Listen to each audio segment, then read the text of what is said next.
On the 12th of December 1972, Baroness Marie Helene Rothschild hosted what the elite called a Surrealist ball, but the guests understood the real name, a ritual in plain sight. The invitation was printed backwards, requiring a mirror to read. That wasn't quirky. That was initiation protocol. The mirror is the symbol of inversion, reversal, and hidden truth. Every guest was told before they entered, you must decode your way in. That alone tells you what this was. A gathering of bloodline houses performing a visual ritual disguised as art. People always talk about Dali-inspired masks, but they never ask, why those masks? Why that imagery? The antlers, the cages, the dismembered limbs, the doll faces. These weren't costumes, these were roles. Each mask represented a house, a duty, or a power. Cage masks weren't random outfits. They represented those aligned with containment roles, the ones who keep the system intact from behind the veil. Doll masks symbolized the bloodline shaped for obedience, the families who serve without question. Antler masks marked the hunter lineages, the enforcers who track, guard, and remove threats in the shadows. And the face in hands masks? Those stood for the watchers, the silent observers who witness everything and intervene only when the order demands it. It was a living map of who answers to who. They weren't playing dress-up, they were signalling hierarchy. The table that freaks everyone out online, the one covered in broken dolls, skeletons, fake organs, most people assume it was art. It wasn't, it represented the old bloodline contracts. The collapsing bodies were symbols of lines that had lost power. The broken dolls were the bloodlines that were forced into extinction or merging. The elites were dining over the corpse of their own history. They always tell the truth in symbols. Salvador Dali wasn't there because he was a surrealist. He was there because he was a bloodline painter, an artist hired by elite families to encode their rituals into paintings. Dali didn't paint dreams, he painted memory. And they used his mind like a camera. What they were actually celebrating, this is the part no one ever mentions. 1972 wasn't random. Historically, it marks the end of the old harvest cycle, the beginning of the synthetic monetary grid, the transfer of power from monarchies to money families, the first steps into digital finance, the first global experiments in population tracking, the shift into the age of appearance, where illusion overtakes truth. That ball was a ritual to seal the cycle. The masks weren't just creepy, they were seals. Why they allowed photographs. You've noticed, babe, how the elite never let cameras into their real rituals. But this one, photographed, shared, published. Why? Because this wasn't a ritual for them. It was a ritual for us. A mass projection spell. Look at the mask, don't look behind it. It was the elite telling the world, we operate through symbols. Decode us if you can. And that's why we're doing this episode. Who attended? The real list, not the public one. The public list of attendees reads like a cocktail party, a few dukes, some designers, a couple of aristocrats with double-barreled surnames. Dali, the usual. But that was the decoy list, the one shown to magazines and journalists so the public would think, oh, it's just a quirky art party. The real attendees were not the people, but the houses. Every person there represented a lineage, a power structure, or a seat at an invisible council. Here's the breakdown they never disclose. Banking houses, not bankers, the literal bloodline families who control central banks and international credit systems. The ones who inherited the old Venetian models and hid them under global finance. European noble lines. Not the monarchs, but the ones who controlled monarchs. Ancient houses tied to land treaties, marriage alliances, and old crusader routes. Esoteric orders, families linked to Rosicrucian remnants, Knights of Malta, Templar split lines, and mystery schools that never disappeared. They only went private. Early tech architects, not computers yet, but digital finance, predictive modelling, early behavioural science, and psychological warfare experts. The ones who built the 1970s version of surveillance. Pharmaceutical dynasties. People always think oil families rule the world. It's pharmaceutical bloodlines that hold the keys to life, death, illness, and treatment. Media gatekeepers, executives, directors, and heirs of early media groups who would go on to shape global narrative control. Each person was a representative, not a guest. It wasn't a party, it was a conclave, dressed as surrealism so the world would never mistake what it really was. Most people believed the Surrealist ball was symbolic. It wasn't just symbolic, it was legislative, spiritually and politically. 3 foundational decisions were made that night, 3 pacts that shaped the next 50 years. Pact 1, the media divide. They carved up the emerging media world like medieval nobles dividing land. Television networks, radio groups, newspapers, magazines, the families decided who would control which region and which narrative. This is why every independent outlet today traces back through mergers or buyouts to one of these houses. The ball was the map, the pact was the signature. Pact 2, the energy lockdown. This was the night they sealed the fate of energy technology for an entire era. Anything outside fossil fuels and nuclear, locked, suppressed, buried. Scalar tech, resonance energy, crystal acoustics, etheric conduction, atmospheric harvesting, all the things Tesla hinted at were officially sealed away. They didn't want free energy, they wanted controlled dependence. And so they chose the timeline we got: expensive energy, resource wars, pollution, and a broken planet. Pact 3, the psychological age. This was the most important agreement of all. They realised physical power armies, borders, wars was outdated, obvious, messy, traceable.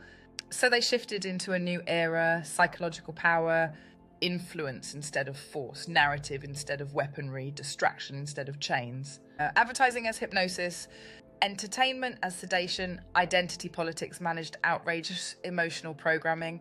This was the birth of modern mind control, and they sealed it with a masquerade. Why it matters now, the cycle is ending. The Surrealist ball was not random. It took place at the end of a 50-year cycle, a cycle of media, money, and psychological influence. And that cycle is collapsing right now.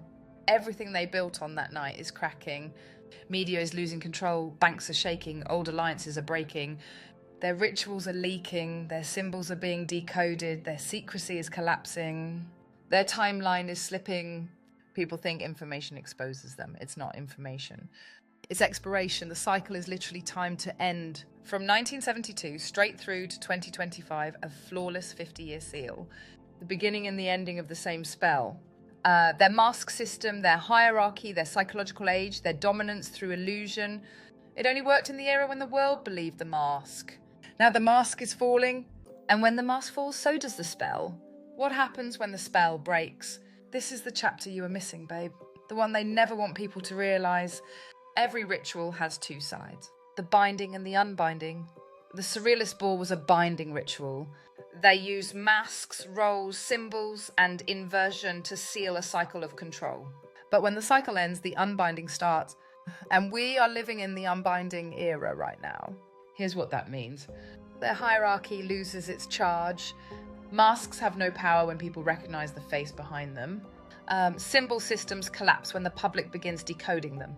Bloodlines cannot protect their influence. Once the ritual cycle ends, the lineage-based power structure weakens. They lose spiritual, political, and narrative authority. Secrets stop protecting them. Their power was never just wealth. It was secrecy. Once secrecy fails, the structure shakes. Their control systems glitch. You're seeing this everywhere. Media narratives falling apart, politicians exposed and celebrities malfunctioning, elites panicking publicly, the illusion unraveling. The watchers lose the veil. The watcher lineages, the ones behind the face in hands masks, were never meant to be seen. Now they're visible. People feel them. People see patterns. People recognize influence that used to be hidden. When the watchers lose invisibility, the game is over. Humanity shifts out of the psychological era. The next age is not theirs. It's the age of the unmasking, the revelation, and the return of truth memory. This is the chapter no historian will ever write, no journalist will ever touch, and no documentary will ever admit exists. Because this is the part where their private rituals, private scandals, private feuds, and private failures start bubbling to the surface. When a ritual cycle ends, the cracks don't stay clean, they leak. And here is what leaked. The bloodline rivalries they kept buried. Everyone thinks the elite are unified. They're not. They are split into factions, houses that hate each other more than they hate the public. At the Surrealist ball, certain guests wouldn't stand near each other, not because of fashion, because of ancient betrayals. There were houses who broke marriage pacts, houses who stole heirs, houses who sabotaged each other's businesses, houses who fought over access to one artifact. Yes, there is an artifact. Houses who tried to erase each other from genealogies. And the masks weren't just symbolic, they were camouflage, because they didn't want the wrong eyes locking across the room. That night was a room full of silent grudges. The ritual they pretend was art. There was one room that no photographer was allowed to enter. Not one image survives. It wasn't surrealism, it was inheritance theatre. The ritual where heirs are symbolically handed influence over regions, industries, and institutions. The guests who entered that room that night never lived normal lives again, were moved into arranged marriages, inherited companies at suspiciously convenient times, suddenly changed careers into politics or finance, became household names without talent to justify it. That room was the transfer of power chamber, the place where the next 50 years of leadership were quietly chosen. The guests who weren't invited back. A handful of guests left that night in disgrace, not loudly, not publicly, but permanently. These were the ones who broke ritual protocol. Someone spoke a name that should never be spoken aloud. Someone approached a watcher without being addressed. Someone removed part of their mask. Someone was caught snooping in the sealed gallery. Those people vanished from elite circles completely. Some moved to the countryside. Some had accidents. Some simply faded out of public existence. The Surrealist ball wasn't just a party, it was a test, and some failed it. The symbol that should never have been photographed. One photograph from the event always shared, never explained, shows an archway decorated with eyes, keys, and inverted lettering. That archway was not decoration, it was a bloodline portal marker. A symbol that should have never been captured on camera. In their world, the eye means you are watched, the key means you are permitted, the inversion means you belong to the hidden order. The fact a photo exists, that was not a mistake. That was a leak, a silent rebellion from someone inside the circle. Someone wanted the world to see. The secret that broke the cycle. Here's the real scandal, babe, the one nobody else knows. One of the houses at that ball did something unforgivable. They broke a generational pact.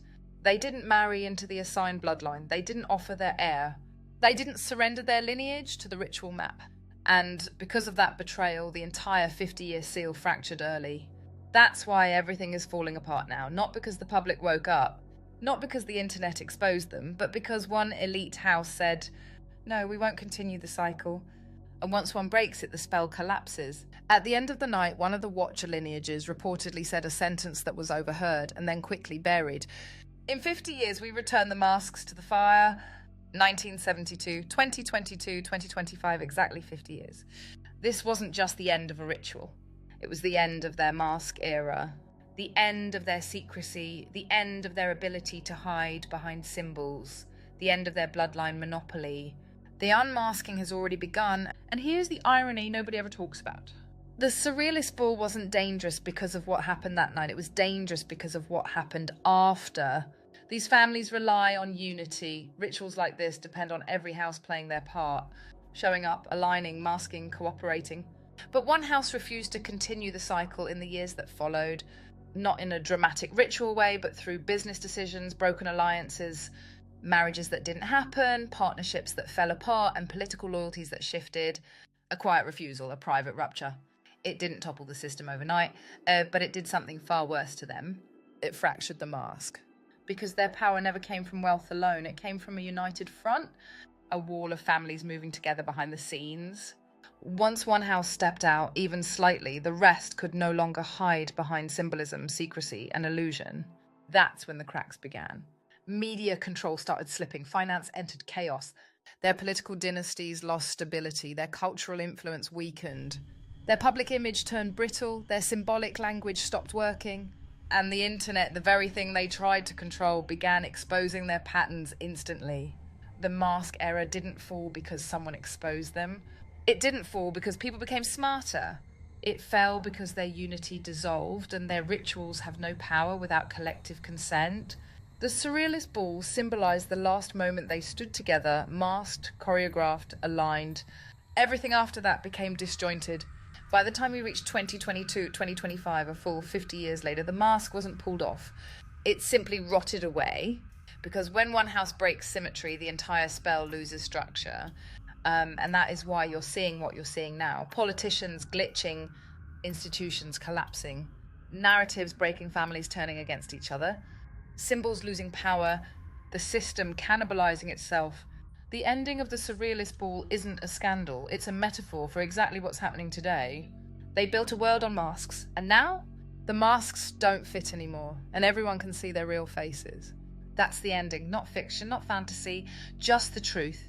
A ritual that once symbolised their unity now marks the moment it quietly fell apart.